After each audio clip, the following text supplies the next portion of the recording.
नमस्कार दोस्तों, मेरा नाम है राज के वर्मा और आप देख रहे हैं रिपोर्टर जी। दोस्तों, आज के इस एक्सप्लेनर में, इस वीडियो में आज हम बात करेंगे रियल एस्टेट से जुड़ी एक खबर की कि क्या सच में रियल एस्टेट मार्केट में जो एक बबल बना था वो फट गया है और वो कौन से 5 शहर है जहां सबसे ज्यादा इस बात को लेकर चर्चा हो रही है कि यहां पर रियल एस्टेट की जो ग्रोथ है, जो बबल है, वो फट चुका है या फटने वाला है। आज इस पर डिटेल में बात करेंगे कि असल सच्चाई क्या है। क्या सच में प्रॉपर्टी बाजार जो तेजी से दौड़ रहा था वो अब हाफने लगा है और इसके पीछे के फैक्टर्स क्या है और मिडिल क्लास इस सब के बीच में कहां खड़ा हुआ है, क्योंकि मिडिल क्लास ही है जो किसी भी इंडस्ट्री को पुश देता है। और सबसे बड़ी बात यही हुई कि पिछले कई सालों से जो रियल एस्टेट से जुड़ी हुई कंपनियां यानी बिल्डर्स है, उन्होंने मिडिल क्लास को ही रियल एस्टेट से बाहर कर दिया। यानी कि एंड यूजर्स जो है, जो मिडिल क्लास है, उनके सपनों का जो घर है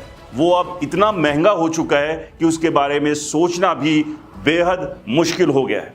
तो चलिए बात करते हैं आज इस वीडियो में कि भारत के वो 5 कौन से शहर है जहां पर प्रॉपर्टी बबल फटने वाला है और क्या इन शहरों से दूरी बनाना ही सबसे ज्यादा समझदारी होगी।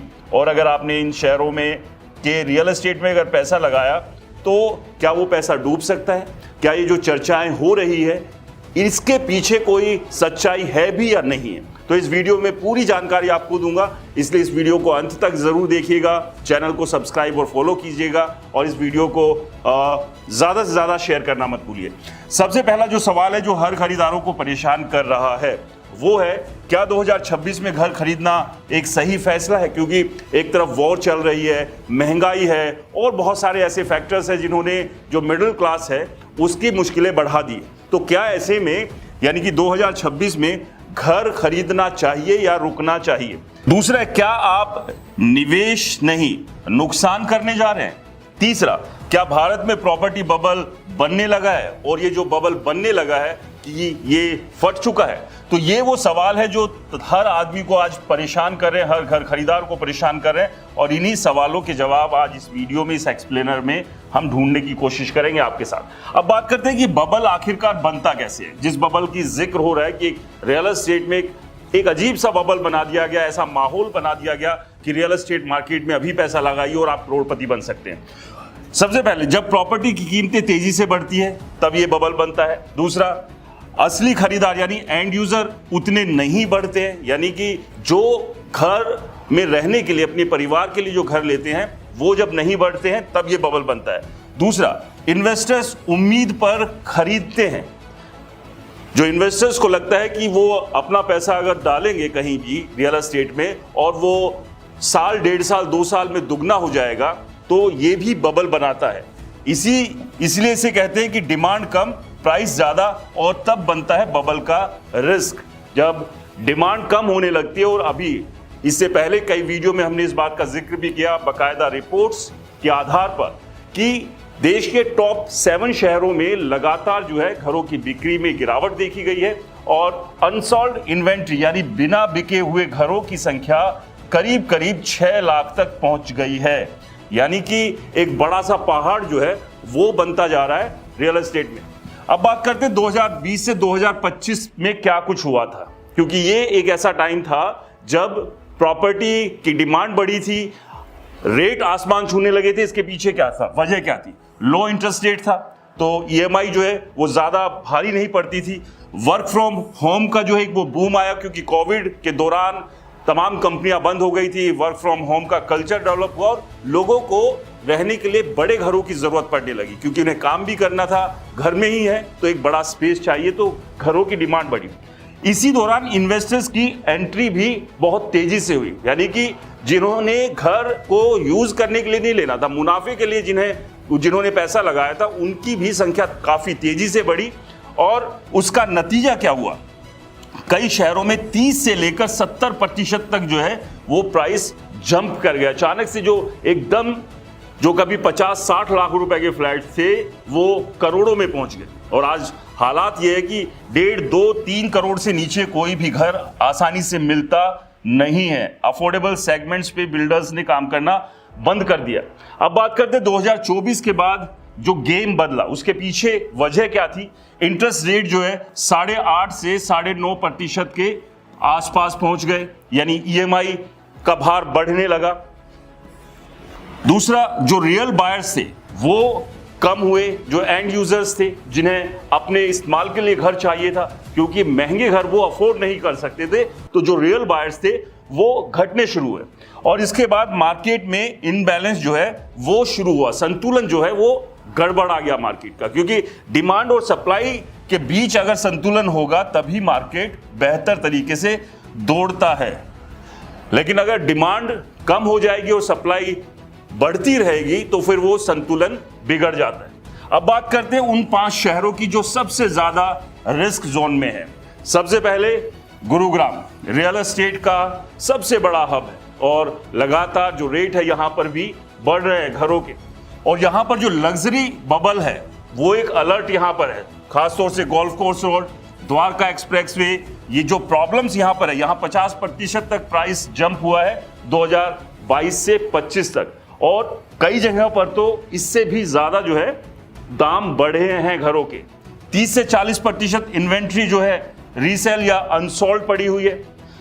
रेंटल यील्ड सिर्फ 2 से 3% है, यानी कि आप करोड़ों का घर ले रहे हैं और उसको किराए पे आप देते हैं, तो जो सालाना इंटरेस्ट अगर उस पैसे को आप बैंक में डाल दें तो उतना भी नहीं मिलता है, यानी कि 2 से 3% ही जो है रेंटल यील्ड है। यानी इसका मतलब है इन्वेस्टर ड्रिवन मार्केट है और जो कि हाई रिस्क बनता है। आप अगर देखेंगे जो भी प्रोजेक्ट लॉन्च होता है वो रातों रात जो खबरें आती है कि बिक गया है, तो इसमें बहुत सारे ऐसे लोग घुसते हैं उन प्रोजेक्ट्स में जो इन्वेस्टर्स होते हैं, मुनाफाखोर। और पीछे सुप्रीम कोर्ट ने भी बाकायदा इसके ऊपर टिप्पणी की थी कि रियल एस्टेट में जो ये मुनाफाखोर है, जो सट्टेबाजी के तौर पर एंट्री करते हैं, ये बेहद खतरनाक है रियल एस्टेट मार्केट के लिए और इसके बारे में सोचने की जरूरत है, क्योंकि एंड यूजर से फिर लगातार पीछे होते हैं और इन्वेस्टर्स को नुकसान ना हो उसके चलते बिल्डर फिर रेट्स को कम नहीं करते, यानी कि रेट यहां से बढ़ेंगे ही बढ़ेंगे, चाहे माल बिके या ना बिके। तो गुड़गांव एक हाई रिस्क पर है, क्योंकि ये मार्केट पूरी तरह से इन्वेस्टर्स इसको चला रहे हैं। उसके बाद नोएडा, ग्रेटर नोएडा, यहां पर सप्लाई का बूम है, यानी कि सप्लाई लगातार यहां बढ़ रही है। नोएडा एक्सटेंशन, यमुना एक्सप्रेसवे, और प्रॉब्लम क्या है कि मैसिव सप्लाई यहां पर लॉन्च हो गई, यानी कि धनाधन जो है बिल्डर्स वो प्रोजेक्ट्स लॉन्च कर रहे हैं, और इन्वेंट्री जो ओवरहैंग है वो 3 से 5 साल का हो गया, यानी कि इतनी सारी इन्वेंट्री है कि अभी बनाना वो बंद कर दे तो 3 से 5 साल लगेंगे उसको बेचने हैं। कई प्रोजेक्ट्स डिले हो रहे हैं, अंडर कंस्ट्रक्शन है, तो मतलब इसका ये हुआ कि सप्लाई ज्यादा है, डिमांड कम है, और प्राइस का जो प्रेशर है वो लगातार प्रॉपर्टी मार्केट यानी रियल एस्टेट सेक्टर के ऊपर वो बना हुआ है। इसलिए नोएडा और ग्रेटर नोएडा में जो सप्लाई बूम है वो भी इस बबल का एक बड़ा कारण है, और ये बबल कभी भी फट सकता है, इस तरह की चर्चाएं भी लगातार है। अब बात करते हैं मुंबई, सपनों के शहर। यहां पर ओवर प्राइस की जो रियलिटी है वो, मतलब आप अगर मुंबई में अपने लिए घर खरीदना चाहते हैं तो आप समझिए कि आपको 30 से 40 साल जो आप कमाई करते हैं, और वो भी अच्छी खासी कमाई होनी चाहिए, उसे बगैर खर्च किए आप अगर घर में लगाएंगे तब जाके आपको घर मिलेगा, यानी कि सिर्फ घर मिलेगा, बाकी सब खाना घूमना सब भूल जाइए, ये स्थिति है। बैंड्रा, वॉरली, लोअर पेरिल, ये वो इलाके हैं जहां ओवर प्राइस बहुत ज्यादा हो गए, और इसकी वजह प्रॉब्लम क्या है, 20 से 30% प्राइस यहां पर बढ़े हैं। रेंटल यील्ड की बात करें तो 2 से 2.5% ही है। अनसोल्ड स्टॉक अभी भी बहुत ज्यादा हाई है, यानी कि जो इन्वेंट्रीज हैं जो बिकी नहीं है वो बहुत ज्यादा, और इसका मतलब यानी कि नतीजा क्या हुआ, प्राइस हाई, रिटर्न लो और अनसस्टेनेबल मार्केट जो है इसकी वजह से मुंबई का बन रहा है। तो ये तीसरा शहर है। इसके अलावा बाकी 2 शहरों की भी बात करते हैं।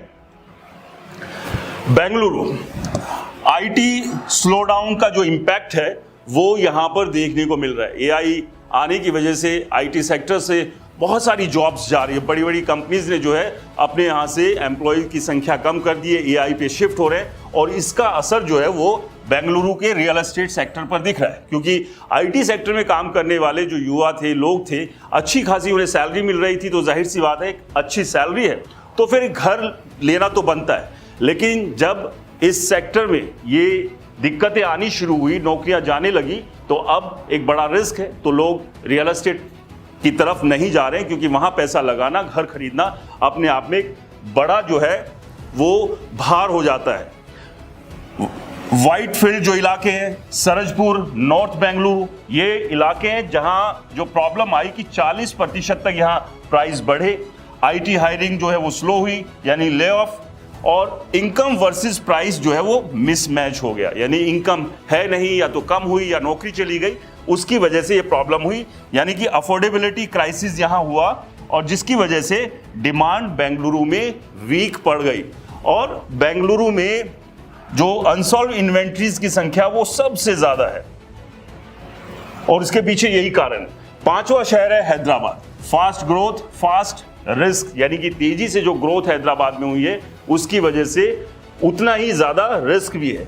अमर्जिंग कॉरिडोर्स, प्रॉब्लम अब यहां क्या है, यहां पर प्राइस ऑलमोस्ट डबल हुए हैं 2020 से 25 तक। इस टाइम स्पैन में जो प्रॉपर्टी के रेट है ऑलमोस्ट डबल हो गए। सेल्स ग्रोथ स्लो हुई, इन्वेंट्री बिल्डअप वो बढ़ता चला गया, अनसॉल्व इन्वेंट्री, यानी कि जो इन्वेस्टर्स जो वो एग्जिट हुए, और प्राइस जो है गिरने का रिस्क अब यहां पर बना हुआ है। और अगर प्राइस गिरते हैं तो मिडिल क्लास के लिए खैर अच्छी खबर होगी कि वो एंट्री यहां पर ले सकते हैं। अब बात करते हैं बबल के 5 बड़े वार्निंग सिग्नल्स की। पहला, प्राइस ग्रोथ, इनकम ग्रोथ, यानी कि प्राइस बढ़ रहे हैं लेकिन इनकम की उतनी ग्रोथ नहीं है, यानी प्रॉपर्टी के रेट तो तेजी से बढ़ रहे हैं लेकिन लोगों की सैलरी या इनकम उतनी ज्यादा नहीं बढ़ रही। दूसरा, रेंटल यील्ड बहुत कम है, यानी जो किराया है वो बहुत ज्यादा कम है। तीसरा, इन्वेंट्री बढ़ती जा रही है, अनसॉल्व इन्वेंट्री जिसका मैंने जिक्र किया था, करीब करीब 6 लाख हो चुकी है 7 टॉप शहरों में देश के। चौथा है, इंटरेस्ट रेट हाई हो गए हैं जिसकी वजह से ईएमआई का वजन लोगों के ऊपर बढ़ रहा है। पांचवा, इन्वेस्टर ड्रिवन डिमांड, क्योंकि अगर इन्वेस्टर्स मार्केट को चलाएंगे तो आप समझिए इन्वेस्टर अपना मुनाफा लेंगे और बाहर निकलेंगे, और वो इन्वेस्टर्स हमेशा जो है किसी भी मार्केट में होंगे वो रेट को ऊपर की तरफ लेकर जाते हैं, और उसका एक बड़ा नुकसान होता है। ये सभी मिलकर मार्केट को फ्रेजाइल बनाते हैं। यही वो 5 बबल के कारण है जो मार्केट को में इस तरह का हालात पैदा करते हैं। अब बात करते हैं, अगर ये बबल फूटा तो क्या होगा, क्योंकि ये बहुत इंपॉर्टेंट है। अगर ये बबल फटता है जो बना हुआ है, तो माइक्रो मार्केट्स में 10 से 30% तक प्राइस की गिरावट की पॉसिबिलिटी बन सकती है। पहले गिरेंगे इन्वेस्टर हैवी एरिया, यानी कि जहां इन्वेस्टर्स ने ज्यादा पैसे लगाए हैं जिन प्रोजेक्ट्स में, उन एरिया के पहले गिरने के चांसेस होंगे, वहां पर रेट। अंडर कंस्ट्रक्शन प्रोजेक्ट पर असर पड़ेगा, जो प्रोजेक्ट्स अभी अंडर कंस्ट्रक्शन है तो वहां पर इसका असर होगा। अब स्टेबल क्या रहेगा, स्टेबल रहेंगे रेडी टू मूव होम्स, यानी कि वो घर जो रहने के लिए चाहिए, जो रेडी है, तुरंत आप वहां पर शिफ्ट हो सकते हैं वो। इसके अलावा एंड यूजर डोमिनेटेड एरिया, जहां खुद अपने अपने परिवार के इस्तेमाल के लिए लोग जो घर ले रहे हैं या लिए हुए हैं, उन एरियाज पर ज्यादा फर्क नहीं होगा, वो स्टेबल रह सकते हैं। लेकिन इन्वेस्टर ड्रिवन एरियाज पे बहुत ज्यादा फर्क पड़ेगा, क्योंकि इसको थोड़ा इस तरह से समझिए कि एक आदमी जो इन्वेस्ट कर रहा है उसका बजट है 5 करोड़ रुपए का, लेकिन वो 5 करोड़ रुपए एक फ्लैट पे नहीं लगाता है, वो 1-1 करोड़ रुपए 5 फ्लैट पर लगा देते। तो ऐसे में वो कॉस्ट हो जाती है 25 करोड़, एक एग्जाम्पल के तौर पर।